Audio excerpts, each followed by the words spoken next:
Hello बच्चों, कैसे हो आप सब? पढ़ रहे हो, मेहनत कर रहे हो? क्योंकि हमारा मोटिव क्या है? मेहनत है तो एम्स है। इसी के साथ आज हम अपना दूसरा लेक्चर शुरू करेंगे। होपफुली आपको कल का लेक्चर समझ आया होगा। कल का लेक्चर बहुत स्लो था, बहुत धीरे धीरे आपको एक एक चीज़ समझाई गई थी ताकि आपका एक बेस क्लियर होता हुआ चले। जिसने ज़ीरो से भी अभी शुरू किया ना, वो मेरे साथ चल के 360 ले आएगा, ये मैं गारंटी देती हूँ। मैं बहुत आराम से धीरे धीरे एक चैप्टर में चाहे 4 लेक्चर लगें चाहे 5, लेकिन हम बेसिक से करेंगे। ठीक है, कल का लेक्चर आपको समझ आ गया होगा। कुछ ऐसा है जो आपको नहीं समझ आया तो आप मुझे कमेंट्स में बता सकते हैं। नोट्स आपको मैं पूरी PDF में प्रोवाइड करूंगी एक बार चैप्टर कंप्लीट हो जाए। क्वेश्चंस आपको हाथ के हाथ मिल रहे हैं। टेलीग्राम चैनल पे आप ज्वाइन कर सकते हैं, इंस्टाग्राम पे मुझे ज्वाइन कर सकते हैं, लिंक मैं डिस्क्रिप्शन में दे दूंगी। चलिए अब आगे शुरू करते हैं। ओवरव्यू हमने कल देख लिया था। आगे हम किससे शुरू करेंगे? प्रोकैरियोटिक सेल से। प्रोकैरियोटिक मैंने बताया था आपको, प्रो मतलब प्रिमिटिव। कल के लेक्चर में हमने देखा था प्रिमिटिव में, प्रोकैरियोटिक में क्या होता है? मेम्ब्रेन बाउंड ऑर्गेनेलीज नहीं प्रेजेंट होती हैं। यूकैरियोटिक में मेम्ब्रेन बाउंड ऑर्गेनेलीज प्रेजेंट होती हैं। प्रोकैरियोटिक, ये जो लाइन है आपकी, prokaryotic are represented by. Prokaryotic cells कौन कौन से होते हैं, इस पे क्वेश्चन आया था 2018 में। 2018 में पूछा गया था प्रोकैरियोटिक सेल्स कौन कौन से होते हैं। तो कौन कौन से होते हैं? Bacteria, blue green algae, mycoplasma, PPLO, pleuro pneumonia like organism. ये सब कौन से होते हैं? प्रोकैरियोटिक सेल्स होते हैं। ठीक है, इसके बाद जब ये सिंगल सेल है, आपको पता है जब ज्यादा लोग होते हैं तो काम करने में ज्यादा दिक्कत आती है। होता अच्छा है काम, लेकिन एक इसको बांटना है, इस पे भी ध्यान देना है, उस पर ध्यान देना है, तो थोड़ा टाइम लगता है। प्रोकैरियोटिक एक सिंगल सेल है। ठीक है, सिंगल सेल है तो सब अपने आप ही कर रहा है, तो जल्दी जल्दी जल्दी जल्दी जल्दी जल्दी काम फिनिश करेगा वो। तो मतलब यूकैरियोटिक से प्रोकैरियोटिक सेल ज्यादा जल्दी काम करते हैं। They are generally smaller and multiply more rapidly than eukaryotic cell. Prokaryotic cell ज्यादा जल्दी से मल्टीप्लाई कर लेते हैं। ठीक है, शेप और साइज में वेरी करते हैं। पहले पढ़ाया जाता था शेप और साइज, अब इससे क्वेश्चन नहीं बनता है। अब आपको नहीं पढ़ना है। पहले स्पाइरलम, कोकाई, ये सब बहुत डिटेल में पढ़ाए जाते थे। अब इससे क्वेश्चन नहीं बनता है। इसमें दिया हुआ है 4 बेसिक शेप। कौन कौन सी? बेसिलिस, रॉड लाइक ऐसे, कोकस, विब्रियो, कॉमा शेप्ड, विब्रियो ऐसा, कॉमा पता है ना आपको, ऐसा होता है comma, vibrio comma shaped, spirillum, spiral. ये 4 शेप्स हैं, बेसिलियस, स्पाइरलम, विब्रियो, कोकस। सारे प्रोकैरियोटिक सेल्स सिमिलर होते हैं। मे बी वो शेप में, मे बी वो फंक्शन में वेरी कर सकते हैं, लेकिन सारे प्रोकैरियोटिक सेल्स क्या होते हैं? सेम होते हैं। आगे हम देखेंगे इसका क्या क्या इसमें हम प्रेजेंट है। सभी प्रोकैरियोटिक सेल जब सेम हैं, फंक्शन अलग हो सकता है, शेप अलग हो सकती है, लेकिन सेम रहेंगे वो। तो हम जनरली सारे ही प्रोकैरियोटिक सेल्स की बात करेंगे जब हम इसको पढ़ेंगे। एक्सेप्शन जहां होगा मैं आपको एक्सेप्शन बताती चलूंगी। All prokaryotic cells have cell wall surrounding the cell membrane. ये प्रोकैरियोटिक सेल है, सॉरी, ये प्रोकैरियोटिक सेल है, ये इसकी सेल मेम्ब्रेन है। इसकी सेल मेम्ब्रेन के बाहर सेल वॉल प्रेजेंट होगी। हर प्रोकैरियोटिक सेल के बाहर सेल वॉल प्रेजेंट होगी, एक्सेप्ट, एक्सेप्शन क्या है? माइकोप्लाज्मा। ये क्वेश्चन बना था, mycoplasma lack cell wall. Mycoplasma एक ऐसा प्रोकैरियोट है जो क्या? सेल वॉल लैक करता है, उसके पास सेल वॉल नहीं होती। ठीक है, अभी पहले हमने पढ़ा था माइकोप्लाज्मा क्या है? Smallest cell. प्रोकैरियोटिक सेल जो होता है उसका भी जो मैट्रिक्स होता है वो किससे भरा होता है? साइटोप्लाज्म से। किससे भरा होता है? साइटोप्लाज्म से। साइटोप्लाज्म किसने दिया था? किस साइंटिस्ट ने साइटोप्लाज्म डिस्कवर किया था? किसने दिया था?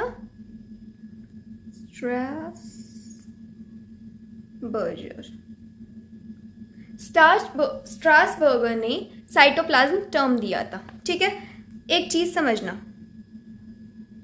ये है आपका एक सेल, ये है आपका न्यूक्लियस। ठीक है, ये जितना भी है, जितना भी ये होगा साइटोप्लाज्म, साइटोप्लाज्म, ठीक है। ये न्यूक्लियस है, जितना न्यूक्लियस के अंदर है मैट्रिक्स मटेरियल, ये क्या होगा, क्या होगा, ये न्यूक्लियोप्लाज्म। और जो ये पूरा है, पूरा जो एक सेल के अंदर होता है, यहाँ पे सब जगह, इसको हम बोलते हैं प्रोटोप्लाज्म। क्या बोलते हैं, प्रोटोप्लाज्म, ठीक है। तो प्रोटोप्लाज्म क्या होगा, protoplasm is nucleoplasm plus cytoplasm. अब क्वेश्चन कैसे आया था कि साइटोप्लाज्म इसमें से कौन सा होगा, ऑप्शंस अलग अलग थे, आपको क्या याद रखना है, साइटोप्लाज्म क्या होगा, protoplasm,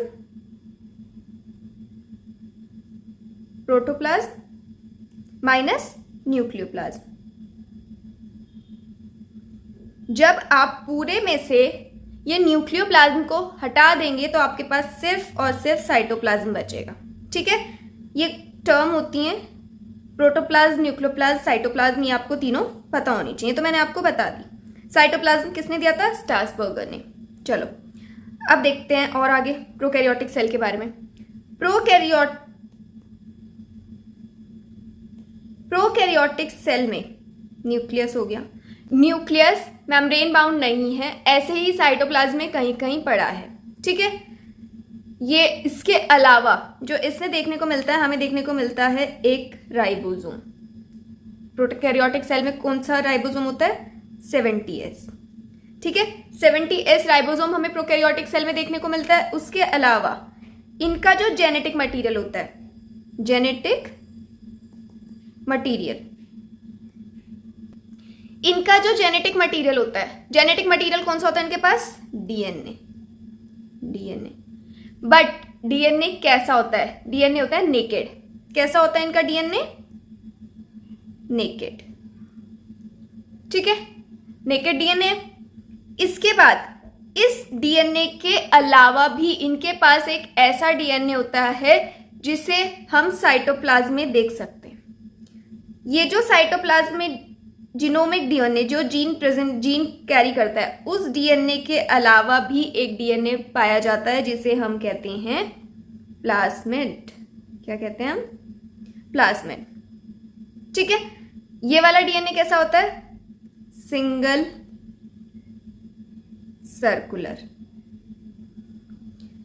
circular genomic DNA, single circular genomic DNA.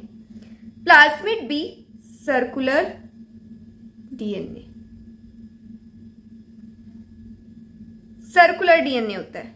लेकिन ये वाला जो होता है डीएनए, प्लाज्मिड डीएनए जो होता है, ये नॉर्मल डीएनए से छोटा होता है, स्मॉलर इन साइज। किससे स्मॉलर होगा, ये जो आपका जीनोमिक डीएनए है, जीनोमिक डीएनए से छोटा होगा, सर्कुलर होगा, ठीक है। उसके अलावा आप ये डीएनए, अब कुछ भी प्रेजेंट है, कोई ना कोई काम कर रहा होगा। ये प्लाज्मिक डीएनए कर क्या रहा है, क्या कर रहा है ये सेल में, क्यों है ये सेल में प्रेजेंट, क्यों होता है ये सेल में प्रेजेंट, ये कुछ यूनिक फिनोटिपिक कैरेक्टर प्रोजेस करता है। जो बैक्टीरिया के अंदर कुछ यूनिक फिनोटिपिक कैरेक्टर्स आते हैं, चेंजेस आते हैं, वो इस प्लाज्मिक डीएनए की वजह से आते हैं, जैसे कि resistance to antibiotic. Plasmic DNA होने की वजह से ही जो बैक्टीरिया है वो रेजिस्टेंस हो जाता है एंटीबायोटिक के। देखते हैं हम, the fluid filled matrix filling the cell is cytoplasm, there is no well defined nucleus, the genetic material is naked, बता दिया, not enveloped by nuclear membrane. In addition the genomic DNA the single chromosomal, बता दिया, single होता है, circular होता है। Many bacteria small circular DNA, small होता है, सर्कुलर होता है। The genomic DNA, these smaller DNA are called plasmids. The plasmid DNA confers certain unique phenotypic character to such bacteria. One such character is resistance to antibiotic. एक इसका और function है, इसका और फंक्शन क्या है, जो ये प्लाज्मिड है, ये जो प्लाज्मिड है, ये क्या करता है, जितना भी आपका बैक्टीरियल ट्रांसफॉर्मेशन होता है, बैक्टीरिया में कोई भी चेंजेस आता है, कुछ भी चेंजेस आता है, जब बैक्टीरिया होस्ट सेल में जाता है, अपने नॉर्मल कंडीशन में नहीं, जब बैक्टीरिया होस्ट सेल में जाता है, जो उसके बाद उसमें ट्रांसफॉर्मेशन आता है, वो सब चेंजेस कौन देखता है? वो देखता है प्लाज्मिड। जो भी बैक्टीरियल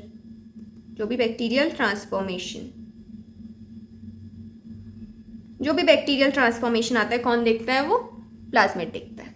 ठीक है। उसके बाद DNA is used to monitor bacterial transformation with foreign DNA. Nuclear membrane is found in eukaryote. ये आपको पता ही है, ये तो आपने पीछे पढ़ा ही है। यूकैरियोटिक सेल्स में क्या होंगे? न्यूक्लियर मेम्ब्रेन प्रेजेंट होगा, मेम्ब्रेन बाउंड ऑर्गेनेलीज प्रेजेंट होती है। No organelles like the one in eukaryote are found in prokaryote except for ribosome. हमने अभी देखा इनका राइबोसोम कितना होता है? 70s राइबोसोम प्रेजेंट होता है, और राइबोसोम यूकैरियोट और प्रोकैरियोट दोनों में होता है। ठीक है। Prokaryote have something unique in the form of inclusion. अब ये देखो, पहले ये चीज समझो फिर पढ़ते हैं। ये सेल मेम्ब्रेन है। ठीक है। कभी कभी क्या होता है कि ये सेल मेम्ब्रेन की ऐसे इनफोल्डिंग्स बन जाती हैं। ठीक है। इंक्लूजन्स ये होते हैं ना, ये हैं इंक्लूजन्स। ये एक यूनिक कैरेक्टर है प्रोकैरियोटिक सेल का कि उनकी ये जो सेल मेम्ब्रेन है ये इंक्लूजन फॉर्म करती है। इन इंक्लूजन को हम क्या बोलते हैं? मीजोजोम। क्या बोलते हैं? मीजोजोम। ये कैरेक्टरिस्टिक फीचर है प्रोकैरियोटिक सेल्स का। ठीक है। इनफोल्डिंग्स है सेल मेम्ब्रेन की, और ये है क्यों? ऐसे रेस्पिरेशन करने के लिए, फूड एनगल्फ करने के लिए, कोई भी जो चेंजेस हो रहे हैं उनको करने के लिए ये मीजोजोम हेल्प करते हैं। ठीक है। A specialized differentiated form of cell membrane called mesosome is the characteristic of prokaryotes. They are essentially enfoldings of cell membrane. ये आपको पार्ट समझ आ गया? ये पार्ट आपको? इसी के साथ हमारा प्रोकैरियोटिक सेल खत्म होता है। आगे चलते हैं cell envelope and its modification पर। मतलब कि सेल में और क्या क्या चेंजेस हैं, सेल का जो एनवेलप है वो कैसे बना है, कैसे हमें पता चला है, वो सब। Cell envelope and its modification वाले हैं। पहली बात सुनो, शुरू करने से पहले देखो, ये है बैक्टीरियल सेल कैसा होता है? प्रोकैरियोटिक। कैसा होता है? प्रोकैरियोटिक। ठीक है। ये प्रोकैरियोटिक सेल है बैक्टीरिया का। इसमें 3 लेयर्स होती हैं। पहली सबसे बाहर वाली, इसको हम बोलते हैं कैप्सूल। क्या बोलते हैं? कैप्सूल। उसके बाद अंदर होती है आपकी सेल वॉल। क्या होती है? Cell wall. फिर अंदर वाली लेयर ये होती है सेल मेम्ब्रेन। तो ये होता है प्रोकैरियोटिक सेल का एक एनवेलप। क्या होगा? सबसे पहले कैप्सूल, जिसको हम ग्लाइकोकैलिक्स भी बोलते हैं, उसके बाद सेल वॉल, और उसके बाद सेल मेम्ब्रेन। ठीक है। ये देख लिया हमने। चलो आ जाओ। Most prokaryotic cells, particularly bacterial cell, have chemically complex cell envelope. Complex cell envelope तो नहीं है, हमारे से कॉम्प्लेक्स तो नहीं है, लेकिन कॉम्प्लेक्स बोल रहे हैं, बैक्टीरिया के हिसाब से कॉम्प्लेक्स बोल रहे हैं। Cell envelope consist of tightly bound 3 layered structure. अभी हमने पढ़ा 3 layer, glycocalyx, capsule, cell wall and cell membrane. तो outermost glycocalyx, followed by cell wall and then plasma membrane. Plasma membrane मतलब सेल मेम्ब्रेन। ठीक है। Although each layer of the envelope perform distinct function, they together act as single protective unit. भले ही हर एक layer अलग अलग अपना structure, अलग अलग अपना फंक्शन परफॉर्म कर रही है, बट इकट्ठा एक वो प्रोटेक्टिव यूनिट फॉर्म करती है। एक प्रोटेक्टिव यूनिट कौन बनाता है? सेल, प्रोकैरियोटिक सेल की 3 चीजें मिलके, glycocalyx, cell wall, cell membrane. ठीक है।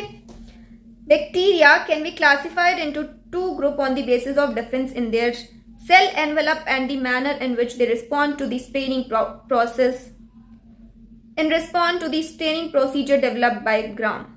ग्राम एक साइंटिस्ट का नाम है।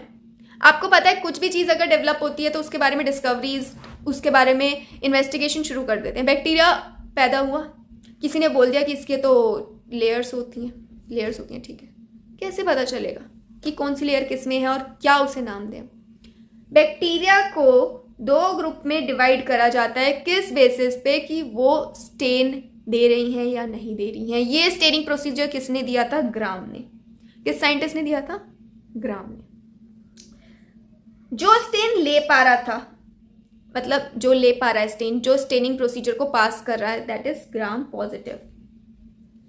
पोजेस, स्टेन पोजेस करेगा, P for positive, P for possess. जो स्टेन पोजेस करेगा that are gram positive bacteria, और जो नहीं लेगा स्टेन दैट इज नहीं लूंगा मैं स्टेन। नहीं मतलब नेगेटिव, N फॉर नहीं, N फॉर नेगेटिव। याद करो, चीज़ों को कोरिलेट करना सीखो। जब आप चीज़ों को कोरिलेट करके पढ़ोगे ना, आपके दिमाग में याद रहेगा। जब क्वेश्चन आता है ना, एकदम क्लिक करता है। नेगेटिव, ग्राम नेगेटिव, नहीं लेगा stain. Do not get stained. Negative, gram negative bacterias होते हैं। ठीक है, अब अगला आगे हम क्या देखेंगे? अब हमने 3 लेयर देख ली, स्टेनिंग प्रोसीजर देख लिया। अभी हम ग्राम पॉजिटिव, ग्राम नेगेटिव जो स्टेनिंग है, ज़्यादा तो आपको उसमें पढ़ना नहीं है। ठीक है, जितना हमने देख लिया, जो स्टेन ले रहा है वो ग्राम पॉजिटिव है, जो नहीं ले रहा है वो ग्राम नेगेटिव। लेकिन आपको थोड़ा बहुत पता होना चाहिए कि ग्राम पॉजिटिव स्टेन ले कैसे रहा है, ग्राम नेगेटिव स्टेन कैसे नहीं ले रहा है। ग्राम पॉजिटिव, ग्राम नेगेटिव के बारे में देखेंगे। पहला हमने क्या लिया? क्रिस्टल वॉयलेट लिया, ग्राम पॉजिटिव लिया, क्रिस्टल वॉयलेट कलर का था।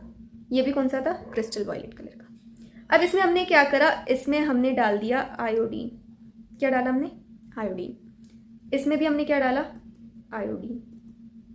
जब इसमें आयोडीन डाला तो ये कैसा था? वॉयलेट कलर का। ये भी कैसा था? वॉयलेट कलर का। वॉयलेट कलर के बाद जब हमने इसको वॉश किया, जब हमने क्रिस्टल वॉयलेट डाला ग्राम पॉजिटिव में, उसका कलर वॉयलेट हुआ। आयोडीन डाला, उसका कलर वॉयलेट हुआ। वॉयलेट होने के बाद हमने उसको वॉश किया। इसको भी हमने क्या किया? वॉश किया। जब हमने दोनों को वॉश किया, इसका कलर वॉयलेट ही रहा, इसका कलर वॉयलेट ही रहा। बट ये जो ग्राम नेगेटिव वाला था, ये क्या हो गया? कलरलेस हो गया। अभी हमें पता नहीं चला कि पॉजिटिव नेगेटिव कौन सा है। अभी हम आगे और रिसर्च कर रहे हैं। अब जब जो ये वॉयलेट था, इस पे हमने डाला सेफ्रेनिन डाला, इस पर भी डाला। Safranin generally orange red colour का होता है। इसका कलर क्या हो गया? इसका कलर हो गया पर्पल। ग्राम पॉजिटिव वाले का कलर कौन सा हो गया? पर्पल। और यहाँ क्या हो गया? पिंक। कौन सा कलर हो गया? पिंक। जो ग्राम नेगेटिव है उसका कलर कौन सा हो गया? सेफ्रेनिन डालने के बाद पिंक। और जो ग्राम पॉजिटिव है उसका कलर कौन सा हो गया? पर्पल। तो पर्पल वाला पॉजिटिव और वो लेगा स्टेन। पिंक वाला नेगेटिव, ग्राम नेगेटिव बैक्टीरिया। ये पूरा प्रोसीजर होता है स्टेनिंग का। ये आपको लर्न नहीं होना चाहिए, बस ये है कि हाँ आपको पता होना चाहिए। पर्पल अगर पूछ लिया कि पर्पल स्टेन ले रहा है बैक्टीरिया, कौन सा होगा? ग्राम पॉजिटिव, ग्राम नेगेटिव, तो होगा ग्राम पॉजिटिव। पिंक स्टेन आ रहा है तो कौन सा होगा? Gram negative. ये आपका पूरा प्रोसीजर है। अगला हम देखेंगे इसकी जो लेयर्स हैं, ये 3 लेयर, इनके फंक्शन क्या क्या है। ये जो 3 लेयर है, इनके क्या क्या फंक्शन है। सबसे पहले तो आप ये देखो, ये है आपका प्रोकैरियोटिक बैक्टीरियल सेल। ठीक है, इसमें हमारी सबसे पहली लेयर क्या थी? ग्लाइकोकैलिक्स की। उससे अंदर क्या थी हमारे पास? Cell wall. ठीक है, और उसके अंदर क्या थी? Cell membrane. अब हम देखते हैं ये जो ग्लाइकोकैलिक्स है, ग्लाइकोकैलिक्स किसी में स्लाइमी भी हो सकती है, लूज, है ना। जिसमें लूज होगी वो होगी स्लाइम लेयर। ग्लाइकोकैलिक्स को हम क्या बोलेंगे? Slime layer. जिस भी बैक्टीरिया में ये हार्ड होगी, टफ होगी, सॉलिड होगी, उसको क्या बोलेंगे हम? कैप्सूल। तो ग्लाइकोकैलिक्स 2 तरह की होगी, कैप्सूल और स्लाइम लेयर। स्लाइम लेयर कैसी होगी? Smooth, S for slime, S for smooth, थोड़ी सी ऐसी जिसे कहते हैं ना लूचित, वैसी। कैप्सूल कैसा होगा? कैप्सूल खाते हो ना, कितना टफ एंड टाइट, थिक। कैसा होगा कैप्सूल? Tight, tough, thick. उसके बाद आता है हमारे पास अंदर सेल वॉल। सेल वॉल किसी भी सेल का स्ट्रक्चर फॉर्म करता है, उसको सपोर्ट प्रोवाइड करता है, उसको बाहर का जितना भी आपका जो भी चीज़ें चल रही है उससे प्रोटेक्शन प्रोवाइड करता है। कौन करता है? Cell wall. सेल वॉल एक आर्मर की तरह है, जो वो लड़ने जाते हैं ना जब सिपाही लोग, उनकी छाती पे वो लगा होता है कि कोई ने मतलब जल्दी से मार ना पाए, तो आर्मर की तरह cell wall. Cell wall support provide करता है, लड़ने में हर चीज़ में उनकी हेल्प करता है। ठीक है, उसके बाद सेल वॉल के बाद आता है cell membrane. Cell membrane, cell membrane bacterial cell की कैसी होती है? Selectively permeable. सेलेक्टिवली परमिएबल होती है bacteria cell membrane. Bacterial cell membrane selectively permeable होती है। ठीक है, ये यूकैरियोटिक सेल मेम्ब्रेन से मेल खाती होती है। सेल मेम्ब्रेन है, सेलेक्टिवली परमिएबल है। यूकैरियोट्स की भी most of the cell membrane selectively permeable होती हैं। ये तीन लेयर्स के आपने फंक्शन पढ़े हैं। ठीक है, देख लेते हैं। Glycocalyx differ in composition and thickness. Loose sheet को हम स्लाइम लेयर कहते हैं। थिक और टफ होगी तो कैप्सूल कहेंगे। Cell wall shape of cell decide करता है। स्ट्रॉन्ग स्ट्रक्चरल सपोर्ट प्रोवाइड करता है। बर्स्टिंग और कोलैप्सिंग मतलब फूट ना जाए, कोलैप्स ना कर जाए, फट ना जाए, उससे कौन प्रोटेक्शन प्रोवाइड करता है? सेल। ठीक है, प्लाज्मा मेम्ब्रेन सेलेक्टिवली परमिएबल होती है, इंटरैक्ट करती है बाहर के वर्ल्ड से, क्योंकि सारा खाना आएगा, सारी चीज़ें आएंगी, पर सेलेक्टिवली परमिएबल है। क्या अंदर जाना चाहिए, क्या बाहर आना चाहिए, कितना बाहर रहेगा, कितना अंदर रहेगा, सब कौन डिसाइड करता है? आपकी cell membrane. This membrane is structurally similar to that of eukaryotes. अभी आपको बताया यूकैरियोट्स से ये मेल खाती भी होती है। ग्लाइकोकैलिक्स कैप्सूल, जो एक कैप्सूल है, कैप्सूल आपका डेसिकेशन से बचाने के लिए हेल्प करेगा बैक्टीरियल सेल को, मतलब सूखने से बचाएगा। कैप्सूल क्या करेगा? सूखने से बचाएगा। Cell wall, cell wall, cell wall क्या करेगा आपका? सेल वॉल सेल को बर्स्टिंग और कोलैप्सिंग से बचाएगा। बर्स्टिंग और कोलैप्सिंग। ठीक है, किससे बना होता है ये? पेप्टिडोग्लाइकेन। बैक्टीरियल सेल वॉल किससे बना होता है? पेप्टिडोग्लाइकेन का। अगर पूछ लिया डेसिकेशन ऑफ सेल से कौन बचाता है, तो होगा कैप्सूल। बर्स्टिंग और कोलैप्सिंग से कौन बचाता है? होता है सेल वॉल। और जो सेल है वो क्या इनटेक करेगा, क्या आउटफ्लो होएगा, वो कौन हेल्प करता है? आपका cell membrane, plasma membrane. Eukaryotic से सिमिलर होता है, अभी पढ़ा हमने, तो इसका मतलब ये क्या होगा? Lipid bilayer. Lipid bilayer structure होगा ये, क्योंकि यूकैरियोट्स से सिमिलर है। अगला आता है मीजोजोम। अगला क्या आता है? Special membranosus structure called mesosome. इससे क्वेश्चन बना था 2014 में। ठीक है, मीजोजोम के बारे में पढ़ते हैं। मीजोजोम के ऊपर क्वेश्चन आया तो मतलब इंपॉर्टेंट है। क्वेश्चन आया क्या था कि किस फॉर्म में होते हैं ये मीजोजोम? किस फॉर्म में होते हैं? वेसिकल्स के फॉर्म में, ट्यूब्यूल्स के फॉर्म में, लेमेले के फॉर्म में। इंपॉर्टेंट है। कैसे होंगे ये? प्लाज्मा मेम्ब्रेन, सॉरी, ये प्लाज्मा मेम्ब्रेन है। प्लाज्मा मेम्ब्रेन की इनवेजिनेशन सेल में, मतलब ये प्लाज्मा मेम्ब्रेन ऐसे कुछ ऐसे हो जाती है, तो ये जो इनवेजिनेशन है सेल के अंदर, इसको बोलते हैं मीजोजोम। Membranous structure mesosome. किसके फॉर्म में हो सकते हैं? वेसिकल्स, ट्यूब्यूल्स, लेमेले के फॉर्म में हो सकते हैं। ठीक है, इनका काम क्या हुआ है? किस चीज में हेल्प करते हैं? चलो पहला देखते हैं, help in cell wall formation. पहला काम क्या होगा इनका? सेल वॉल फॉर्मेशन के लिए। दूसरा काम क्या होगा इनका? डीएनए रेप्लिकेशन के लिए। तीसरा काम क्या होगा? Distribution to daughter cell. Distribution to daughter cell का मतलब जो इनके सेल डिवाइड करके डॉटर सेल बनाएंगे, उसके अंदर डीएनए जाना, कोई मटेरियल जाना, वो किसका काम होता है? मीजोजोम का। तीसरा फंक्शन क्या हो गया? Distribution to daughter cell. इसके अलावा ये जो काम करते हैं वो होता है रेस्पिरेशन, सॉरी इसके अलावा जो काम होता है इनका होता है सिक्रीशन प्रोसेस का, सरफेस एरिया को बढ़ाते हैं और एंजाइमेटिक कंटेंट बनाते हैं। मीजोजोम का क्या क्या फंक्शन रहेगा?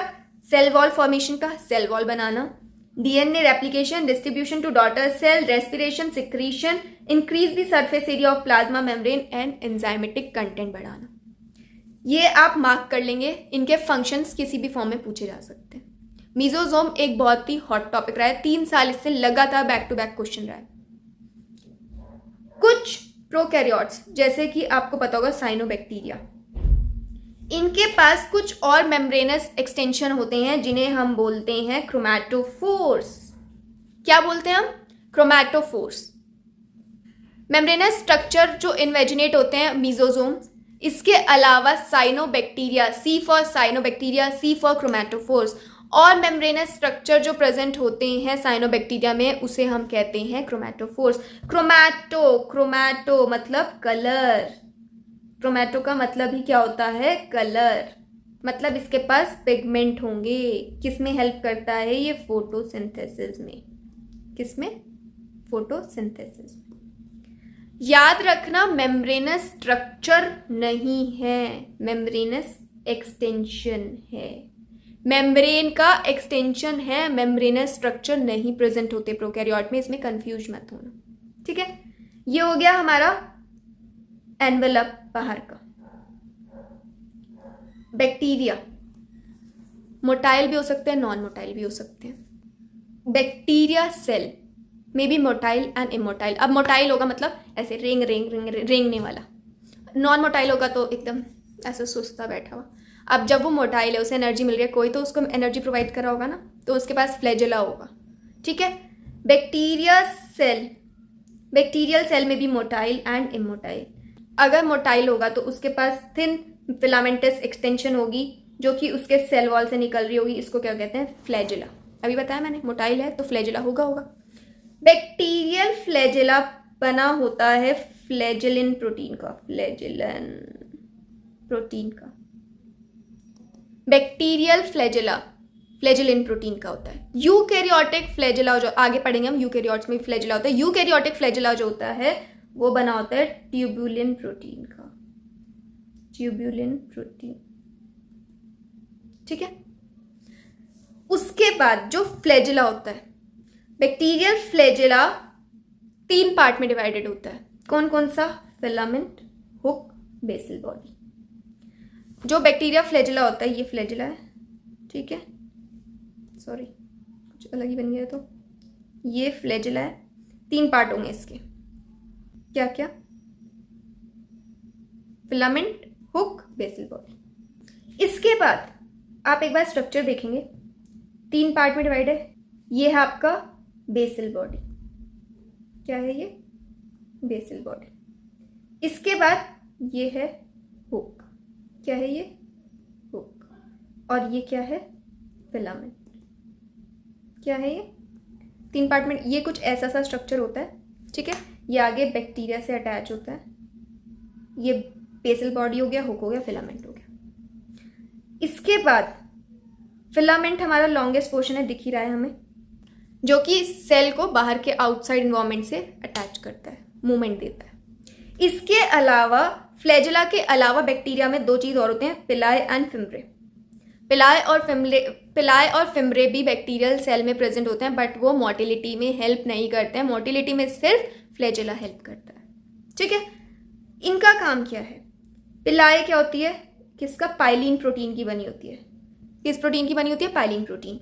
Elongated tubular structure made up of special protein. वो स्पेशल प्रोटीन हमने देख लिया, पाइलिन। क्या काम करती है ये करती है आपका बैक्टीरियल,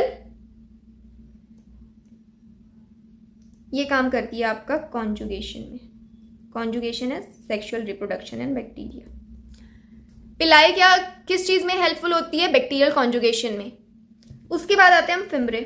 स्मॉल ब्रिशल, ऐसे ब्रिशल लाइक स्ट्रक्चर होते हैं, जो कि स्प्राउटिंग ऑफ सेल्स होते हैं। स्प्राउटिंग आउट ऑफ सेल का मतलब बाहर की तरफ वो अटैचमेंट शो करते हैं। They known to attach bacteria to rock and streams and also to host tissue. बहुत बारी बैक्टीरिया को बाहर रॉक्स पे अटैच करना हो सकता है, किसी होस्ट सेल पे उसके फूड के लिए, इंटेक के लिए, किसी कॉप्युलेशन के लिए, कॉन्जुगेशन के लिए, किसी अदर टिश्यू पे ऐसे अटैच करना हो सकता है। कौन करता है ऐसे अटैचमेंट का काम? फिम्ब्रे। ये फिम्ब्रे है, ब्रिस्टल लाइक है, ये ऐसे अटैच कर देते हैं, ठीक है। अटैचमेंट का काम कौन करता है? फिम्ब्रे। अब आते हैं हम राइबोसोम और इंक्लूजन बॉडीज, ठीक है। राइबोसोम प्रेजेंट होता है both eukaryotic and prokaryotic cell में, हमने पढ़ा है। राइबोसोम प्रोकैरियोटिक सेल का होता है 70S, जो कि कौन सा होता है 50S एंड 30S। 50S और 30S इसका डिवीजन होता है, ठीक है। जो राइबोसोम होता है, बैक्टीरियल राइबोसोम, प्रोकैरियोटिक राइबोसोम होता है, वो प्लाज्मा मेम्ब्रेन से एसोसिएटेड होता है। In prokaryote ribosome are associated with plasma membrane of cell. They are about 50 nanometre to 20 nanometre in size. याद नहीं करना, इंपॉर्टेंट नहीं है। 15 नैनोमीटर टू 20 नैनोमीटर इनका साइज होता है। Made up of two subunit 50S and 30S which are present together as 70S। अभी बताया मैंने 70S होता है 50 और 30, ऐसे आप साइड में लिख लेंगे, इतनी बड़ी बड़ी लाइनें पढ़ने की जरूरत नहीं है। उसके बाद जो मेन इंपॉर्टेंट है, ribosomes are site of protein synthesis. Multiple times ये क्वेश्चन पूछा गया है। प्रोटीन सिंथेसिस की साइट कौन सी होती है? प्रोटीन सिंथेसिस की साइट होती है ribosome. Ribosomes are the protein synthesis sites. जब बहुत सारे n नंबर ऑफ राइबोसोम, जब n नंबर मतलब बहुत सारे, ये इक्वेशन जो आप साइड में लिख लेना, बहुत इंपॉर्टेंट इक्वेशन, बहुत इजी इक्वेशन, नीट वाले क्वेश्चन देते ही देते हैं। n नंबर ऑफ राइबोसोम जब एक सिंगल mRNA से अटैच करता है और चेन बनाता है, उसको हम बोलते हैं पॉलीसोम। पॉली मतलब मैनी, पॉलीसोम या पॉलीराइबोसोम। सेवरल राइबोसोम में attach to single mRNA and form a chain called polyribosome और polysome. n number of ribosome, single mRNA, polysome. ठीक है, ये लाइन आपकी पूरी। क्या करता है राइबोसोम? जो ये पॉलीसोम का राइबोसोम होता है ना, पॉलीसोम क्यों बना है, क्या काम है? ये जो पॉलीसोम का राइबोसोम होता है, ये क्या करता है, mRNA को ट्रांसलेट करता है प्रोटीन में। क्या करता है? ट्रांसलेट mRNA टू प्रोटीन, ये इसका काम होता है। उसके बाद आते हैं हम इंक्लूजन्स बॉडी। इंक्लूजन्स बॉडी क्या होती है? किस फॉर्म, जिसमें आपका जो रिजर्व मटेरियल है वो स्टोर होता है। Reserve material in prokaryote are stored in cytoplasm in form of inclusion body. Cytoplasm में वैसे ऑर्गेनेलीज इधर उधर पड़े, रिजर्व मटेरियल और इधर उधर आकर पड़े हो जाएंगे, तो क्या डिफरेंस क्या रहेगा? तो साइटोप्लाज्म में रिजर्व मटेरियल फॉर्म में स्टोर होता है, इंक्लूजन बॉडी के फॉर्म में। ठीक है, these are not bound by any membrane system. आपको बता चुके हैं 1000 बार कि प्रोकैरियोटिक में कोई भी मेम्ब्रेन बाउंड सिस्टम नहीं होता है। lie free in cytoplasm, example phosphate granules, cyanophysin granules, glycogen granules, ये सारे कौन से granules हैं आपके? inclusion bodies. Gas vacuoles are found in blue, green and purple and green photosynthetic bacteria. Gas vacuoles किसमें प्रेजेंट होते हैं? आपके ब्लू ग्रीन फोटोसिंथेटिक बैक्टीरिया में, purple and green photosynthetic bacteria में। ठीक है, अगला आ जाओ यूकैरियोटिक सेल। हमारा प्रोकैरियोटिक सेल में हमें इतना ही पढ़ना था। यूकैरियोटिक का मतलब है न्यू सेल। अब हम पढ़ेंगे न्यू जमाने का सेल। न्यू यूकैरियोटिक सेल्स कौन कौन से होते हैं, किस किस में होते हैं? प्रोटिस्टा में, प्लांट्स में, एनिमल्स में एंड फंगाई में। इन सब में कौन से होते हैं? यूकैरियोटिक सेल्स होते हैं। इसमें अलग अलग कंपार्टमेंट्स होते हैं, अलग अलग ऑर्गेनेलीज होते हैं, मेम्ब्रेन बाउंड ऑर्गेनेलीज होते हैं, अलग अलग इसका कंपार्टमेंट रहता है, अलग अलग इनके फंक्शन रहते हैं। फंजाई के पास सेल वॉल है, प्लांट्स के पास सेल वॉल है। प्लांट्स का सेल वॉल किससे बना होता है? सेल्यूलोज से। ठीक है, एनिमल्स के पास तो सेल वॉल ही नहीं है। In eukaryotic cells there is extensive compartmentalization of cytoplasm. Extensive compartmentalization of cytoplasm is cytoplasm में अलग अलग कंपार्टमेंट हैं, अलग अलग कंपार्टमेंट में अलग अलग ऑर्गेनेलीज हैं और अलग अलग फंक्शन वो कर रही हैं। मेम्ब्रेन बाउंड ऑर्गेनेलीज है, possess organise nucleus, nuclear envelope होता है, उनके पास कॉम्प्लेक्स लोकोमोटरी साइटोस्केलेटल स्ट्रक्चर होते हैं, जेनेटिक मटेरियल ऑर्गेनाइज्ड होते हैं क्रोमोसोम्स में। बेसिकली एक ऑर्गेनाइज्ड घर है इनके पास। प्रोकैरियोट्स के पास कोई भी ऑर्गेनाइज्ड घर नहीं है, कुछ भी कहीं भी पड़ा है। यूकैरियोटिक सेल्स में सब कुछ एक प्रॉपर तरीके से है, एक प्रॉपर कंपार्टमेंट में, ठीक है। सारे यूकैरियोटिक सेल आइडेंटिकल नहीं होते, प्लांट सेल अलग होते हैं, एनिमल सेल अलग होते हैं, डिफरेंट होते हैं क्योंकि सेल वॉल डिफरेंट है। प्लांट में सेल वॉल है, एनिमल में सेल वॉल नहीं है। Former process cell wall, plastid and a large central vacuole. Former मतलब प्लांट, प्लांट के पास क्या है, प्लांट सेल के पास क्या क्या है, सेल वॉल है, ठीक है, प्लास्टिड है और क्या है, लार्ज सेंट्रल वैक्यूल। यही तीन चीजें हैं जो प्लांट सेल को एनिमल सेल से डिफरेंशिएट करती हैं। क्या क्या चीजें हैं, प्लांट सेल के पास सेल वॉल है, प्लास्टिड है और लार्ज सेंट्रल वैक्यूल है, ठीक है। उसके बाद एनिमल सेल्स के पास सेंट्रियोल्स हैं। इनके पास ये तीन चीजें हैं जो कि प्लांट सेल को एनिमल सेल से डिफरेंशिएट करती है। एनिमल्स के पास ऐसा क्या है जो प्लांट सेल के पास नहीं है, उसके पास क्या है, सेंट्रियोल है। सेंट्रियोल है जो कि सिर्फ एनिमल सेल में होता है, प्लांट सेल में नहीं होता है। ये बात होगी हमारी यूकैरियोटिक सेल की।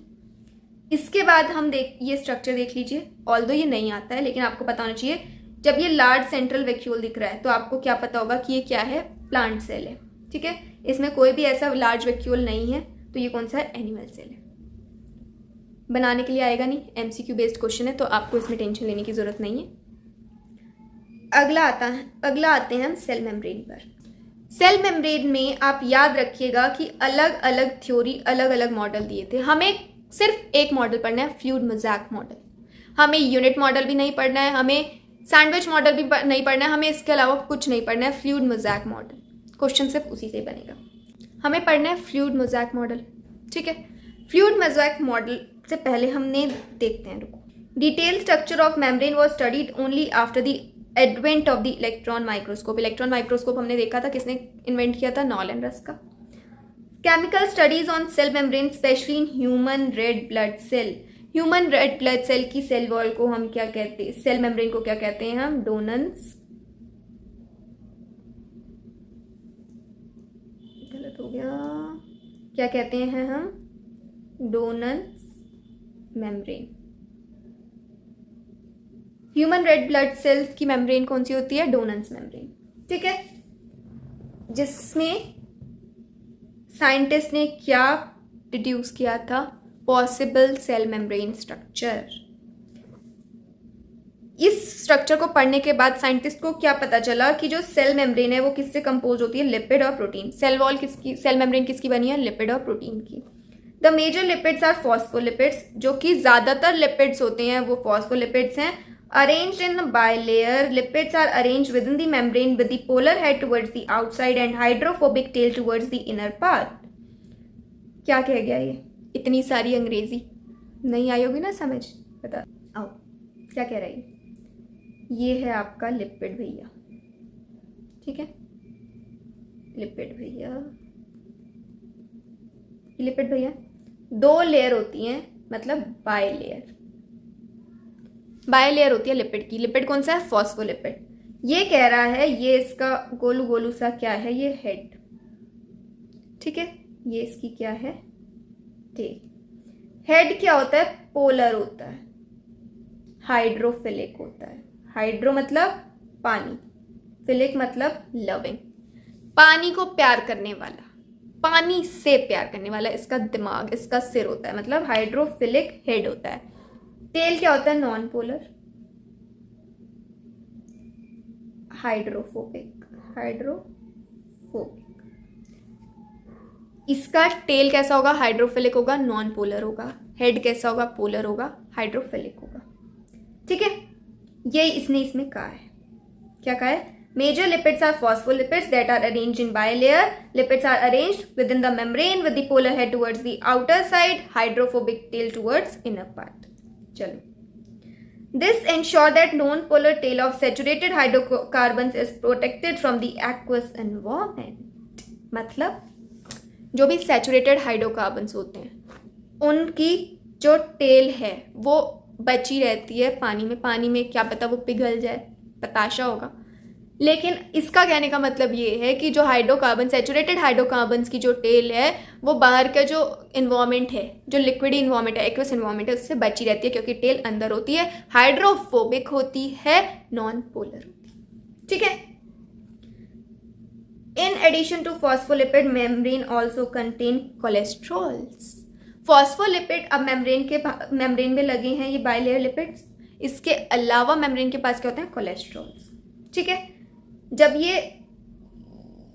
ये जो आपकी ये है ना बाइलेयर लिपिड की, ये जो लिपिड की बाइलेयर है, इसी के बीच में प्रेजेंट होते हैं प्रोटीन। इनके बीच में क्या प्रेजेंट होते हैं? प्रोटीन। ये क्या है? प्रोटीन।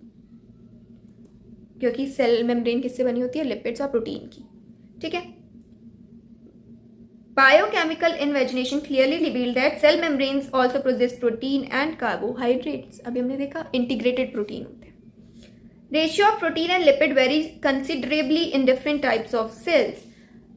प्रोटीन और लिपिड किस किस रेशियो में होंगे ये डिफर करेगा हर एक सेल में, beet plant cell, animal cell, हर एक सेल में डिफर करेगा। कुछ इसमें गिवन है जो हमें याद होने चाहिए, जैसे कि human beings the membrane of erythrocyte has approximately 52% of protein and 40% of lipid.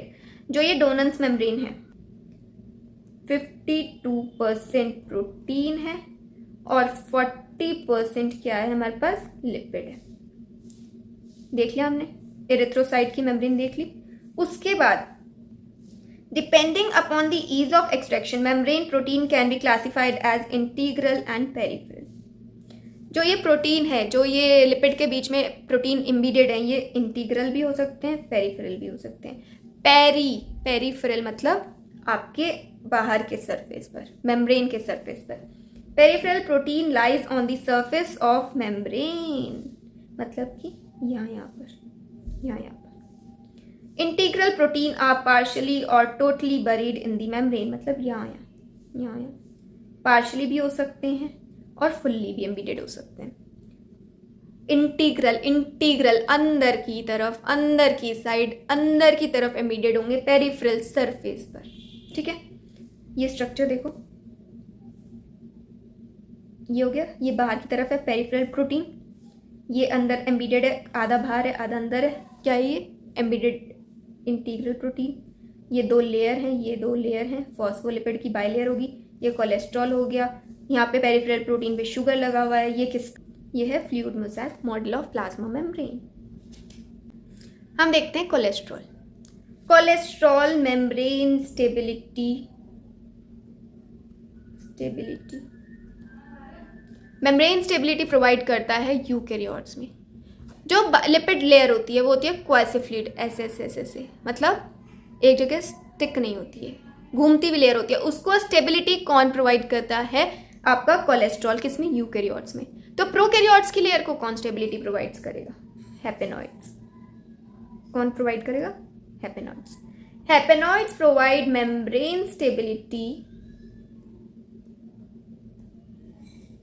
Membrane stability in prokaryotes. ठीक है। चलो हम देखते हैं improve model of the structure of cell membrane. किसने दिया था? Singer and Nicolson. सिंगर और निकोलसन ने फ्लूइड मोज़ेक मॉडल दिया था। कब दिया था? 1972 में। 1972 में फ्लूइड मोज़ेक मॉडल दिया गया था, जो कि वाइडली एक्सेप्टेड था। सब जगह विदाउट एनी एक्सेप्शन इसको एक्सेप्ट किया गया था। According to this, the quasi-fluid nature of lipid enables lateral movement of protein within the overall bilayer. This ability to move within the membrane is measured as fluidity. मतलब कि जो layer के बीच में protein present है उसका movement, lateral movement किसकी वजह से हो रहा है? लिपिड के क्वासी फ्लूइड नेचर की वजह से। इसको हम क्या बोलते हैं? फ्लूइडिटी कहते हैं। ठीक है। क्या बोलते हैं हम इसको? Fluidity. The fluid nature of membrane is also important from the point of view of function like cell growth, formation of intercellular junctions, secretion, endocytosis, cell division. ये जो इसकी फ्लूइडिटी है, ये फ्लूइड नेचर किस चीज़ में हेल्पफुल है? किस चीज़ में है? सेल ग्रोथ में, formation of intracellular junction, secretion, endocytosis और सेल डिवीजन में। ठीक है।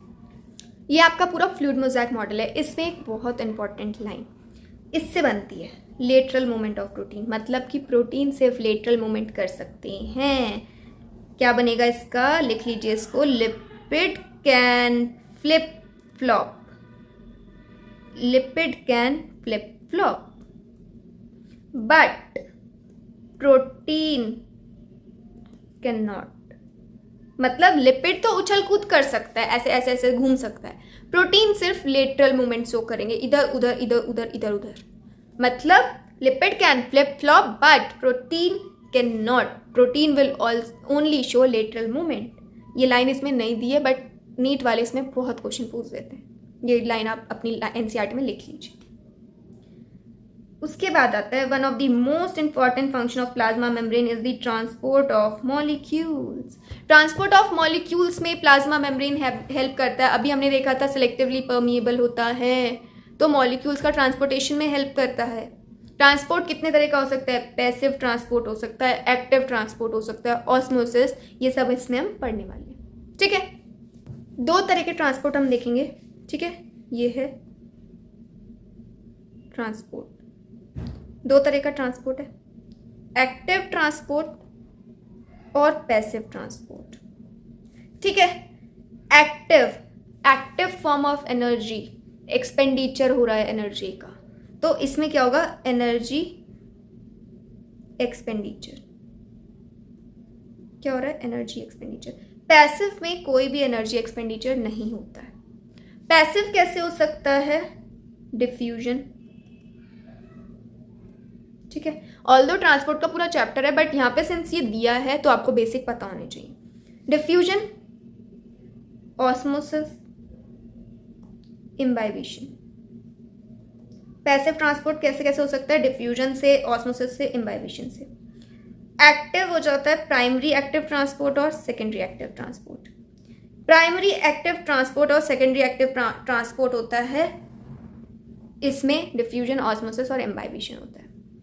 जब आप एक्टिव ट्रांसपोर्ट की बात करते हैं, एक्टिव ट्रांसपोर्ट में पंप की हेल्प से एनर्जी एक्सपेंडिचर होता है। ठीक है, पंप, दो पंप यूज होते हैं प्लांट में जब हम एक्टिव ट्रांसपोर्ट करते हैं, और एनिमल में एक्टिव ट्रांसपोर्ट। प्लांट में जो पंप होता है वो होता है पोटेशियम हाइड्रोजन पंप। कौन सा पंप होता है, पोटेशियम हाइड्रोजन पंप। एनिमल में sodium potassium pump. Plant cell का जो पंप है वो है सोडियम, वो है पोटेशियम हाइड्रोजन पंप, और एनिमल सेल का जो पंप है वो है sodium potassium pump. Active transport, passive transport क्या होता है, कैसे एक्सपेंडिचर हो रहा है, इसके बारे में हम पढ़। इसमें प्राइमरी एक्टिव ट्रांसपोर्ट क्या है, सेकेंडरी एक्टिव ट्रांसपोर्ट क्या है, पैसिव ट्रांसपोर्ट क्या है, कैसे देखेंगे। मैंने चैनल खोला, ठीक है, कुछ बच्चे हैं जो मुझे जानते हैं पहले से, वो आगे बिना मैंने अभी कोई वीडियो नहीं डाली, कुछ नहीं करा, वो मेरी क्लास में ज्वाइन हो गए, तो वो क्या हो गया, पैसिव। मैंने कोई एनर्जी एक्सपेंडिचर करा ही नहीं, मैंने उन्हें बोला मैंने चैनल खोला है, बस आ गए वो पढ़ने के लिए, वो क्या हो जाएगा हमारा पैसिव ट्रांसपोर्ट। ठीक है, कुछ बच्चों को मैंने पैसे दिए, हाँ भैया मैं चैनल खोल रही हूँ, तुम मेरे पास आके पढ़ाई करो, क्योंकि वो ऐसे तो पढ़ने वाले थे, उन्हें मोटिवेशन की ज़रूरत है। मोटिवेशन क्या है, पैसा। तो वो आगे मेरी क्लास में, मैंने क्या खर्च किया, पैसा खर्च किया, तो वो क्या हो गया, प्राइमरी एक्टिव ट्रांसपोर्ट। अब मैंने कहा आपको वीडियो पसंद आएगी तो लाइक करना, शेयर करना। अब उन्होंने क्या करा, शेयर किया, है ना, मैंने तो उन्हें पैसा दिया, मेरा पैसा तो चला गया। अब वो आगे शेयर करते हैं, उनका कोई दोस्त है, वो दोस्त कह रहा है कि यार ये यहाँ पढ़ रहा है, यहाँ से ये टॉपर बन रहा है, ये नीट विद कनू में सब्सक्राइब करके पढ़ रहा है, ये यहाँ से टॉपर बन रहा है, मैं भी इसके पीछे पीछे जाऊँगा। तो उसने क्या करा, वो उसे देख के आया, मैंने जिस पे पैसा खर्च करा वो उसे देख के क्लास में आया, तो वो क्या हो गया, सेकेंडरी एक्टिव ट्रांसपोर्ट। ठीक है, जो बिना कुछ सोचे समझे कुछ भी आ गया है, सब्सक्राइब हो गया, उसे भरोसा है, आगे पढ़ रहा है, पैसिव ट्रांसपोर्ट, कोई एक्सपेंडिचर ऑफ एनर्जी नहीं, जिसे मैंने पैसे दिए, डायरेक्ट कांटेक्ट हुआ है, प्राइमरी एक्टिव ट्रांसपोर्ट। जो उस कांटेक्ट की वजह से कहीं से आया है, सेकेंडरी एक्टिव ट्रांसपोर्ट। समझ आ गया, चीज़ें क्लियर होगी, आ जाओ फिर। The membrane is selectively permeable to some molecule present on either side. Many molecules can move briefly across the membrane without any requirement of energy. Without any requirement of energy, कौन सा होगा, passive transport. Neutral solute can move across membrane by the process of simple diffusion along the concentration gradient. along the concentration gradient. Passive transport कौन सा होता है? Higher concentration to lower concentration. ठीक है. Water में also move across the membrane from higher to lower concentration. Water के movement को किससे, वाटर मूवमेंट बाय डिफ्यूजन क्या कहा जाता है? Osmosis. Osmosis is the water movement by diffusion. Molecules cannot pass through the non-polar lipid layer. They requires a carrier protein of the membrane to facilitate the transport across the membrane. Ions or molecules transported across membrane against their gradient lower to higher. अभी हमने पढ़ा था passive जो होता है वो higher concentration से lower concentration होता है. जो ये मूवमेंट है जिसमें हमें प्रोटीन की रिक्वायरमेंट करनी पड़ रही है लिपिड लेयर से उसको पास कराने के लिए, उसको हम कहते हैं against the concentration gradient lower to higher concentration. और ऐसा प्रोसेस एनर्जी पे डिपेंड करता है, उसको एनर्जी मिलेगी तभी वो ऐसे. अब किसी के अगेंस्ट जाना है, किसी के साथ चलना है तो इजी चल पाएंगे. अब ये चल रहा है, ठीक है, मैं चल रही हूँ, टिक टिक टिक टिक टिक टिक टिक, इजीली चल पा रहे हैं. अब ये तो इसे इधर खींच रहा है ना, इधर को चलना है, मुझे ऐसे चलना है, तो एनर्जी यूज होगी ऐसे अगेंस्ट ग्रेडियंट जाने में. मुझे इसके अगेंस्ट जाना है, इसके एंटी बनना है. जब एंटी बनना होता है ना किसी चीज़ के तो ज़्यादा एनर्जी चाहिए होती है. तो ऐसे ही इसको एंटी बनना है, अगेंस्ट ग्रेडियंट आना है, हायर से लोअर नहीं, लोअर टू हायर जाना है. तो इसमें क्या होगा? एनर्जी का एक्सपेंडिचर होगा. इसमें एटीपी यूटिलाइज होंगे और इसको हम कहते हैं एक्टिव ट्रांसपोर्ट. एटीपी यूटिलाइज कहाँ से होंगे? पंप से. सोडियम पोटेशियम पंप किसका है? ये अभी बताया था मैंने, किसका है? एनिमल सेल्स का. और प्लांट सेल का क्या है? Potassium hydrogen pump. ठीक है. ये आपका सेल मेम्ब्रेन खत्म होता है. सेल मेम्ब्रेन में इससे ज्यादा आपको कुछ नहीं आएगा. अगला आता है सेल वॉल. क्या आता है अगला? Cell wall. आ जाओ, ये आज का लास्ट टॉपिक होगा. इसके बाद हम आगे एंडो मेम्ब्रेन सिस्टम जो है वो कल स्टार्ट करेंगे. सेल वॉल देख लो आप. Cell wall non living rigid structure होता है. किसकी आउटर कवरिंग होगी? प्लाज्मा मेम्ब्रेन के बाहर की outer covering of fungi and plant. Fungi की जो सेल वॉल होती है वो बहुत बनी होती है काइटिन की, और प्लांट की सेल्यूलोज. प्लांट की सेल वॉल बनी होती है सेल्यूलोज की, और फंगाई की सेल वॉल बनी होती है काइटिन की. Cell wall not only gives shape to the cell, protect the cell from mechanical damage and infection. अभी हमने पीछे पढ़ा था सेल वॉल का क्या काम था. Health and cell to cell interaction. ये एक सेल है, ये एक सेल है, ये आपस में इंटरैक्ट, ये बाहर की लेयर सेल वॉल, इससे इंटरैक्शन हो रहा है. Cell to cell interaction. ठीक है. Cell to cell interaction and provide barrier to undesirable macromolecules. ये सेल वॉल है, इसके बीच में कोई भी मैक्रोमोलिक्यूल्स नहीं आ सकता. ये प्रोटेक्शन प्रोवाइड करती है मैक्रोमोलिक्यूल्स के अगेंस्ट भी. एल्गे है cell wall made up of cellulose, galactans, mannans and minerals like calcium carbonate. ये बहुत इंपॉर्टेंट है, क्वेश्चन आ चुका है कि एल्गे की जो सेल वॉल होती है, एल्गल सेल वॉल किस किस से बनी होती है? आपकी बनी होती है सेल्यूलोज से, galactans, mannans and minerals like calcium carbonate. जो प्लांट्स की सेल वॉल होती है किससे बनी होती है? सेल्यूलोज से, हेमीसेल्यूलोज, पैक्टिन्स, प्रोटीन्स. इसमें सेल्यूलोज कॉमन है, इसमें गैलेक्टिन, मैनन्स और कैल्शियम कार्बोनेट है. इसमें cellulose, hemicellulose, pectins and proteins. ठीक है. दोनों को आप यहां लिख लेंगे. ठीक है. एल्गल सेल वॉल, यहां लिखेंगे आप प्लांट सेल वॉल. ठीक है. यहां पे एल्गल सेल वॉल में क्या क्या आएगा? Cellulose, galactans, mannans, calcium carbonate. Plant cell wall में क्या आएगा? Cellulose, hemicellulose, pectin and protein. The cell wall of young plant, primary cell wall, is capable of growth, which gradually diminishes as the cell matures, and the secondary wall is formed on the inner towards membrane side of the cell. अब देखो ये क्या कहना चाह रहा है. इसमें ये बोल रहा है कि सेल वॉल, पहली बात तो सेल वॉल कितने तरह की होती है? Primary cell wall, secondary cell wall and tertiary cell wall. 3 तरह की सेल वॉल होती है. प्राइमरी सेल वॉल कैसी होगी? जब नया नया कुछ बनता है ना, बहुत ही फ्रिजाइल, थिन, ऐसे होता है, खिंच जाएगा आराम से, कोई उसे मतलब ही नहीं है. कैसी होगी? थिन होगी. ठीक है. इलास्टिक होगी. किसकी बनी होती है ये? अभी देखा हमने सेल्यूलोज, कहाँ गया? सेल्यूलोज, हेमीसेल्यूलोज और पैक्टिन की बनी है. ठीक है. ये खत्म हो जाता, जैसे जैसे इंसान बड़ा होगा फिर वो और ज़्यादा थोड़ा रूड होता जाता है, थोड़ा ऐसा होता है ना कि नहीं, थिन, ऐसे प्यार सा, सॉफ्ट सा, ऐसा कुछ नहीं रहता है. तो इसकी जो ये प्राइमरी लेयर है ये डिमिनिश होती जाती है एज दी सेल मैच्योर्स. ठीक है. जब सेल मैच्योर हो जाता है जो इसकी लेयर क्या होती है, डिमिनिश, प्राइमरी लेयर डिमिनिश हो जाती है। उसके बाद आते हैं सेकेंडरी सेल वॉल। अब मैंने बताया ना जैसे मैच्योर होते जाते हैं तो थोड़ा ऐसे वाले ऐसे वाले। सेकेंडरी सेल वॉल कैसी होती है, मैच्योर, रिजिड, लेकिन बनी ये भी किसकी होती है, सेल्यूलोज, हेमीसेल्यूलोज और पैक्टीन की। Tertiary cell wall is only present in tracheids of gymnosperm. Tertiary cell wall सिर्फ किसका फीचर है, जिम्नोस्पर्म का। ट्रैकीड्स ऑफ जिम्नोस्पर्म में हमें टर्शरी सेल वॉल मिलती है। इसका स्ट्रक्चर कैसे होगा, ये, फिर है दूसरी लेयर, फिर है तीसरी लेयर, एक सेल वॉल, पहली लेयर, दूसरी लेयर, तीसरी लेयर, दूसरा सेल वॉल, इसके बीच में ये क्या होगा, मिडल लेमेला। क्या होगा ये, मिडल लेमेला। ये बना होता है कैल्शियम पैक्टेट का।